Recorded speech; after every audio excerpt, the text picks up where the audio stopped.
For all its beauty and splendor, the sea can be a cruel teacher. The sea is a living thing, vast, wild, and hungry.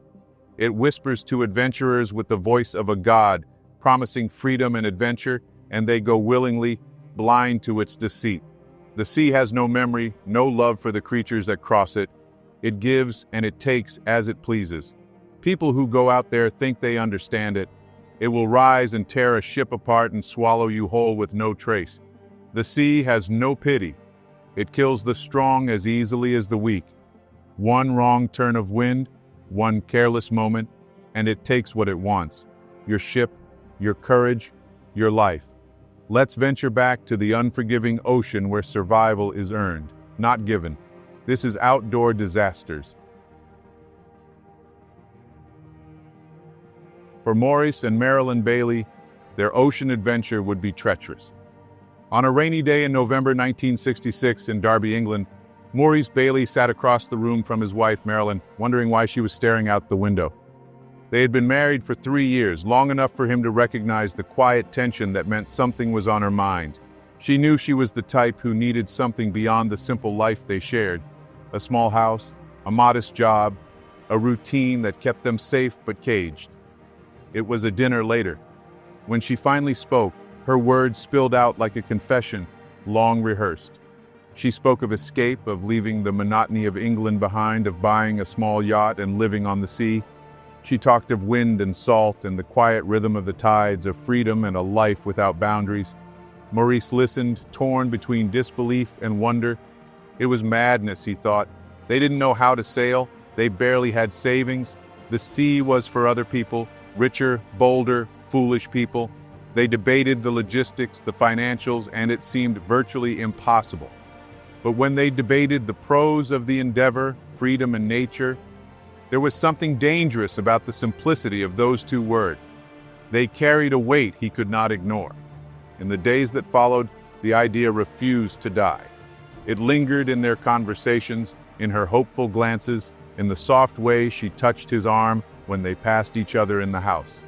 Soon they were both imagining it, their own small world at sea, a place where the wind decided everything and the rest of life fell away. By May of 1967, they had enrolled in sailing lessons at a small lake outside of town. Over the following months, the Baileys practiced relentlessly. Maurice, once doubtful, began to feel the strange pull of the water himself. He learned to read the wind, to feel its pressure through the ropes. Maralyn, radiant and fearless, seemed born for it. Together, they began to move in sync, their small boat gliding smoothly each day. By the spring of 1968, they had passed every exam. Their instructor signed the final papers with a reluctant smile, believing their goal was a foolish endeavor for novices. Nevertheless, he passed them, and they were sailors now in the smallest sense. But sailors nonetheless. They sold their house, left their jobs, and moved to the coast near Plymouth. Maurice took on odd jobs to make up for what they lacked in savings, every penny set aside for the dream they once thought absurd. Slowly, the pieces came together. They commissioned a small yacht, 31 feet, full standing height, built for comfort and stability. It wasn't luxury, but it was theirs. They named the Maralyn, a merging of their own names. The boat was beautiful, but it also meant the dream had become real. There would be no turning back now. Soon they would leave the safety of land behind, casting themselves into the open sea with nothing but each other to rely on. But beyond the horizon, the ocean was waiting, silent, endless, and merciless. What awaited the Baileys out there was not adventure, but a waking nightmare that would test the very limits of their will to survive.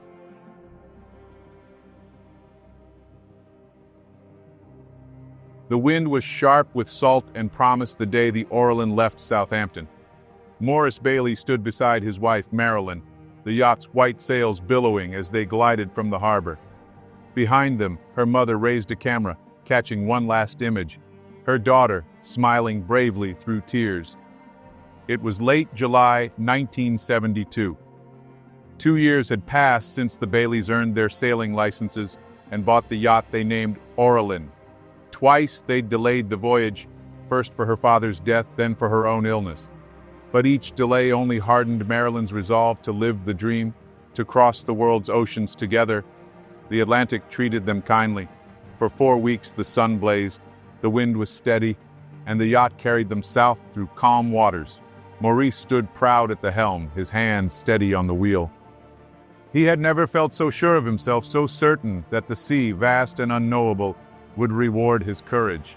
When a storm finally came, he welcomed it, a test of strength and seamanship. It arrived with a roar. Waves like black mountains crashed over the deck, tossing the Orlin like a toy in a giant's hand.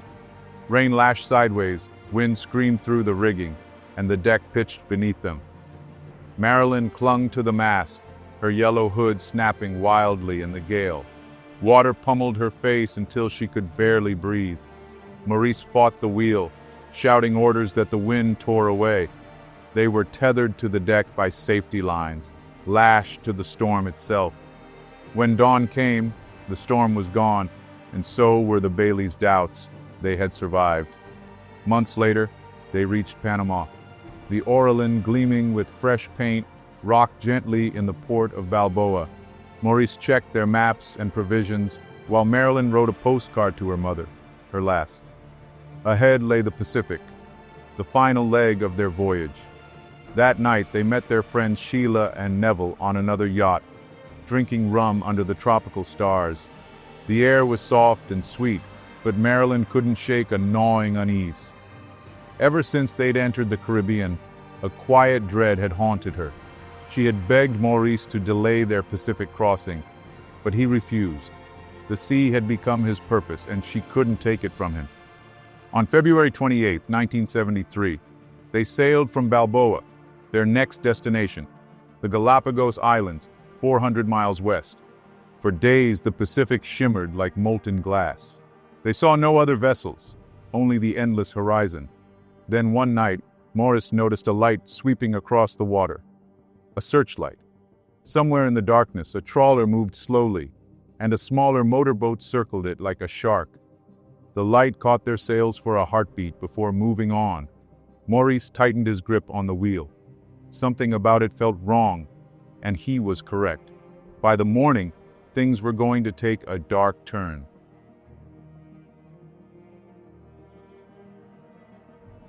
By morning, the sea was calm again. Maralyn brewed coffee below deck. The Orlin hummed gently. Then came the impact. The yacht jolted violently. She screamed as the floor heaved and threw her backward. Hot coffee splattered across the cabin. Books, tools, and clothes flew through the air. Maurice hit the wall hard. A sound rose through the hull, a deep, moaning vibration that chilled the blood. When Maralyn reached the deck, she froze. A massive gray form rolled in the water beside them.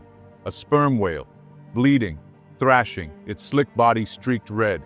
The whale's groan rumbled through the boat's frame. Maurice joined her, speechless. The creature was dying, but in its agony, it had rammed the Orlin, tearing open her belly. Below deck, water gushed in fast. Maralyn waded through the rising flood, tossing supplies into waterproof bags, food, tools, first aid, her journal. The floorboards vanished beneath swirling seawater. Maurice found the wound, an 18-inch gash just below the waterline. He tried to wrap a sail around the hull, but the twin bilge keels made a perfect seal impossible. The ocean was winning. They worked until exhaustion broke them. The yacht groaned, tilted, and began to sink by the bow. Maurice shouted, "Abandon ship!" and began inflating the emergency life raft and small rubber dinghy. Maralyn dragged the sea bags topside, trembling. The Orlin, their home for months, was dying before their eyes. As the deck slipped beneath the waves, they climbed into the dinghy, two souls adrift in a world of water. The yacht vanished without a sound. The sea closed over it like a grave. And just like that, their dreams snapped and fell apart, the great voyage collapsing into chaos. The Orlin was gone, the horizon empty, and the Baileys now sat in two scraps of rubber on an ocean that did not know they existed. They were no longer sailors on an adventure. They were prey, alone, exposed, and utterly at the mercy of the Pacific, which was only beginning to show them how cruel it could be.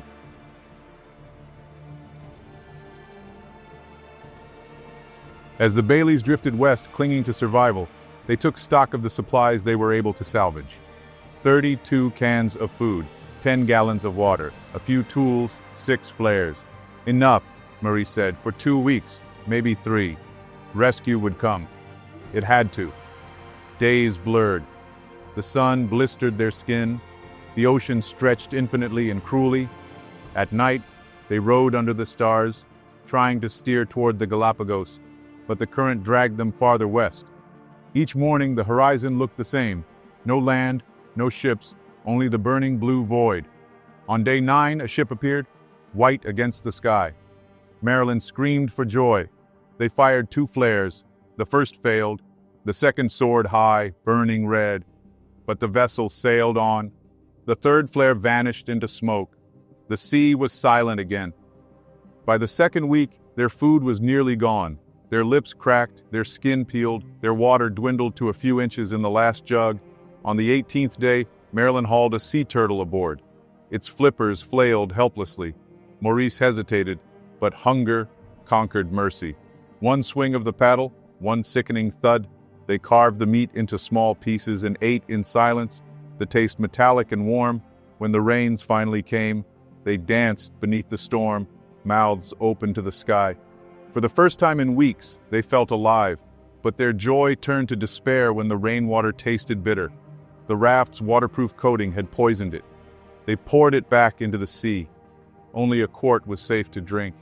They drifted through endless days of heat and isolation. The sea was their whole world now, its moods, its silence, its indifference. At night they lay side by side, whispering half-dreams of England, green fields, warm beds, the smell of rain on stone. On the 26th night, Maralyn saw movement among the stars, a light sliding across the horizon, a ship. She shook Maurice awake. He scrambled for their last flares. The first fizzled, the second lit the sky in blinding white. The ship did not stop. Their final flare burned, hissed, and died. The darkness swallowed them again. Weeks passed. Rain returned. They learned to collect water cleanly now, using the small lookout hole in the raft's roof. Fish and turtles swarmed around them, drawn to the drifting island of rubber and salt. They ate raw turtle and seabird meat, sipped rainwater, and learned the slow rhythm of survival. By day 40, they had seen 2 more ships. Both passed them by. Maurice fashioned smoke signals from a turtle shell, rags, and fuel, but even the thickest white plumes went unseen. Maralyn cried herself empty that night. Maurice sat silently beside her, too broken for words. By day 55, their raft had sprung new leaks. The lower air tube was punctured, and their patch kit nearly gone. They glued scraps of rubber over the holes, but each peeled away as soon as they touched water. Maurice slumped, defeated. Then Maralyn rummaged through their supplies and pulled out 2 cans of condensed milk. They drank slowly, the sweetness flooding their dry mouths, and smiled through tears. The raft could no longer hold air. They took turns pumping every 15 minutes through day and night to stay afloat. Sleep became a myth. Maurice's arms ached with every stroke of the pump, but he kept going. The hiss of inflating rubber became the rhythm of their survival. And still, against every cruel turn of fate, the Baileys kept fighting. They rowed, patched, and prayed, refusing to yield even as the sea tore at their will. But their strength was draining, their bodies hollowed by hunger and salt. They were nearing their breaking point, and the ocean, ancient and unfeeling, was not done with them yet. By June, they had been adrift for 94 days. For a week, storms battered them without mercy. They bailed water endlessly, hands blistered and raw.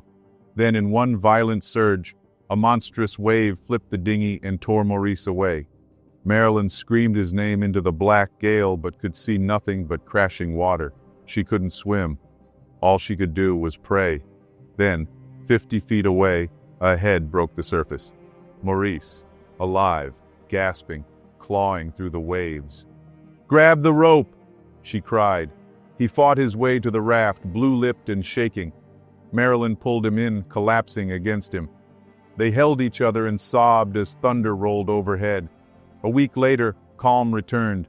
Maurice dried thin strips of fish on a makeshift mast, while Maralyn retied the tether between raft and dinghy.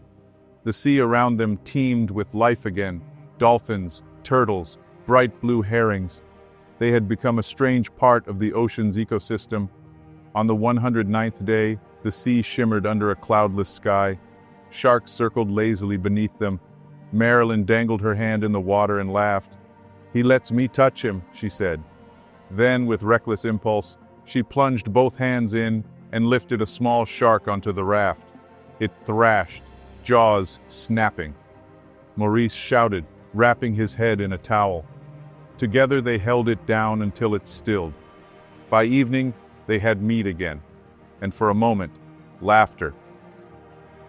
On the 118th day, June 30th, 1973, the Pacific was glassy and silent. Maralyn sat in the dinghy, pouring seawater over two turtles she called Pet and Thelma. They were her only joy left. Maurice lay nearby, naked, skeletal, barely breathing. Then, faint but clear, came a sound. The low hum of an engine. Maralyn froze. It was real. She grabbed her yellow rain jacket and waved it high. The sound grew louder. On the horizon, a small white ship appeared, heading west. "Over here!" she screamed, her voice cracking. The ship glinted in the sun, a ghost of salvation. Maurice, barely conscious, forced himself upright and waved beside her. The vessel drew closer, then seemed to turn away. Maralyn screamed until her throat bled. The yellow jacket slipped from her fingers into the sea, but the ship turned again. Meanwhile, Captain Soo-jong stood on the bridge of his ship, the Woolmy 306, watching the calm Pacific stretch endlessly around him. After 2.5 years of tuna fishing near the Canary Islands, he and his 20-man crew were finally heading home to Busan. Soo thought of pouring himself a cup of coffee until his chief engineer came running up the stairs breathless. "Captain, a man spotted something ahead. He thinks it's an SOS signal." Soo frowned. Out here, in the middle of the Pacific, there shouldn't be anything. He grabbed his binoculars and hurried to the bow. The men were gathered along the railing, pointing toward a flicker on the horizon. Through the lenses, Soo saw movement. Something waving. His stomach tightened. "Prepare rescue gear," he barked. "Get first aid ready, full speed ahead." Far below that same horizon, Maralyn was still shouting and waving at the distant ship. Maurice wanted to tell her to stop. He couldn't bear another disappointment. But when she froze and smiled, he turned to look. "It's coming back," she said. He lifted the binoculars. The ship was turning, heading straight for them. His heart leapt. He looked down at himself, thin, filthy, naked. They both laughed weakly and scrambled into the life raft to dress. As Maurice pulled on his tattered shorts and shirt, he felt something he hadn't felt in months: hope. They had survived nearly 4 months adrift in one of the most unforgiving oceans on Earth, and now, rescue. As the ship drew closer, he felt a strange sadness. He would almost miss the ocean's silence, its haunting peace. But when he saw the tears streaming down Maralyn's face, gratitude washed over him. They had beaten impossible odds. Together, the Woolmy 306 slowed alongside them, its hull rust-red and towering. Crewmen leaned over the railing, waving and shouting. Maurice and Maralyn must have looked like ghosts. Two skeletal figures in half-deflated rafts. A thick rope splashed into the water beside them. Then another Maurice tied it to the dinghy's handle, and soon they were being pulled in. When they reached the ship's side, a sailor dropped a ladder down. Maurice climbed first, trembling but determined, while several men reached to pull him aboard. Then it was Maralyn's turn. Her legs wobbled. She slipped, but a sailor caught her and guided her up until helping hands lifted her onto the solid deck. She blinked in disbelief. Real people. Solid ground. A sailor wrapped her in a blanket and carried her to Maurice, who was kneeling nearby, surrounded by smiling faces. The Baileys were scarcely recognizable as the same couple who had once set sail from Southampton. Both were skeletal and sunburned, their faces drawn tight over bone. Each had lost nearly 18 kilograms, and their legs, stiff and useless after months confined to rubber rafts, could barely support their weight. At first, they could move only on hands and knees. Someone handed her a cup of warm milk. The aroma hit her, and she began to cry. Maurice squeezed her hand, his voice trembling. "We made it, Maralyn. We actually made it." Maralyn looked up at him, then at the kind strangers who had saved their lives. The Korean fishing crew tended to them with quiet care before setting course for Honolulu, Hawaii. 118 days since the Orland sank, and at last, they were going home.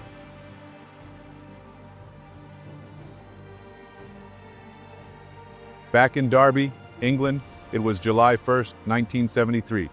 Susan, Maralyn's mother, lay on the floor of her daughter's childhood bedroom. She hadn't left the house in weeks. The last postcard from Panama City had arrived in February since then. Silence. She stared at the phone when it rang, dreading the worst. "Mrs. Bailey?" a distant, accented voice asked. "We are calling from Korea your daughter. She is alive." Susan gripped the table for balance as her knees gave way. Then she wept harder than she ever had before. 2 weeks later, Maralyn stood on the deck of the Woolme 306 as it glided into Honolulu Harbor. After so long at sea, the land looked unreal.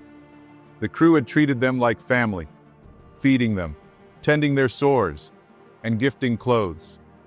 They walked down the gangway, unsteady but alive, into a storm of flashing cameras, thin, fragile, but proud.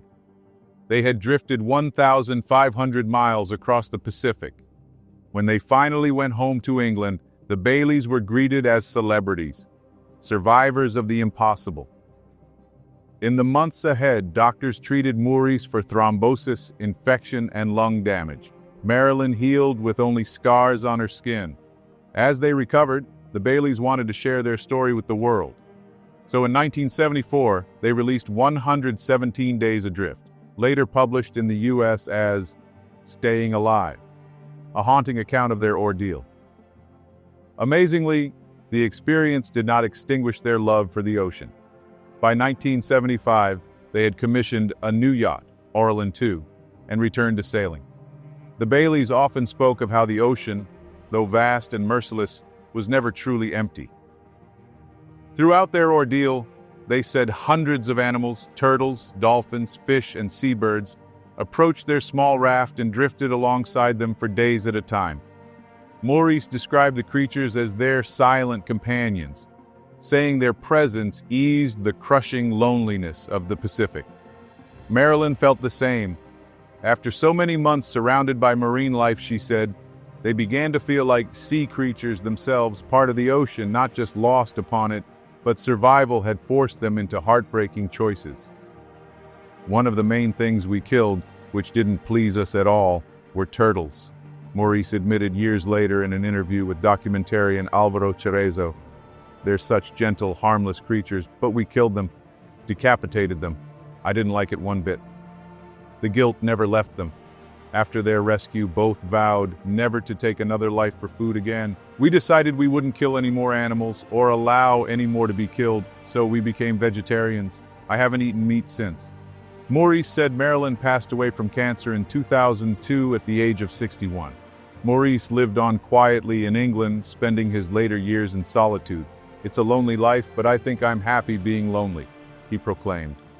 When Alvaro Cerezo, who runs the survival travel site Docastaway, stopped receiving replies from Maurice after years of correspondence, he feared the worst.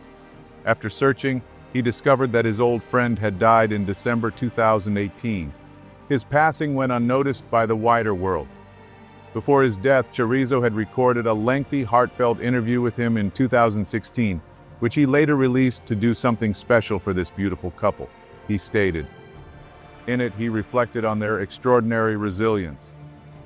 Maurice and Maralyn spent 4 months adrift in a damaged inflatable raft.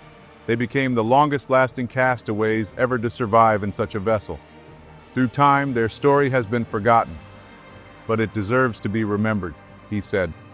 Cerezo never met Maralyn, but said he wished he had. Maurice was truly special. After Maralyn died, he lived completely alone, cut off from the world.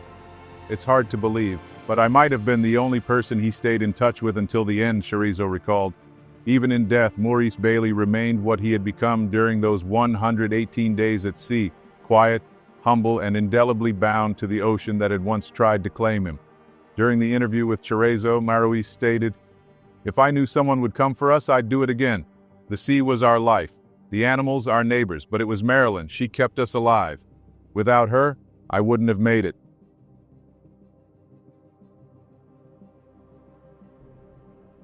The sea is beautiful, yes.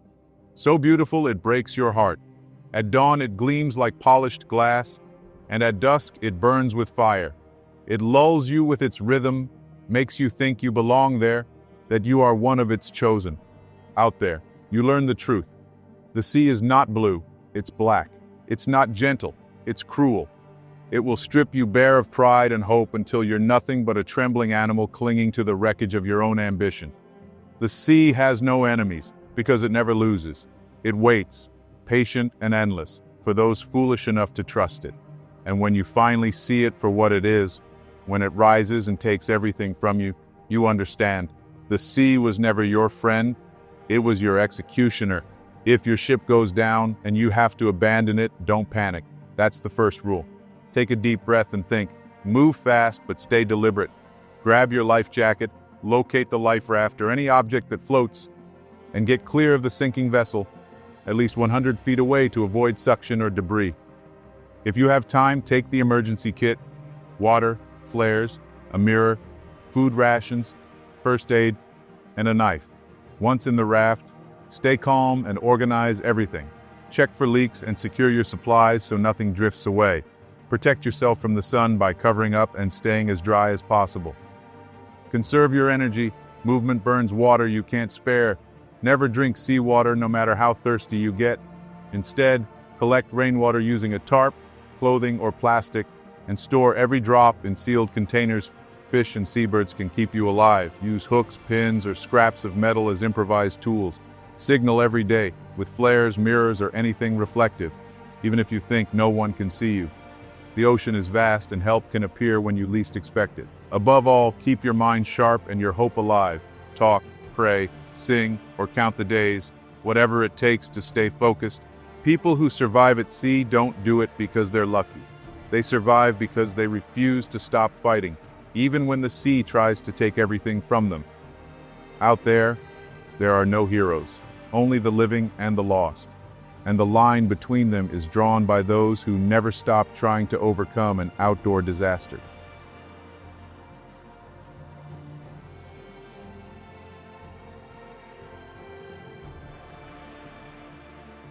If you've made it this far, please consider clicking those subscribe and like buttons. Want more outdoor disasters content? Check out these videos I believe you'll enjoy. Thank you for watching.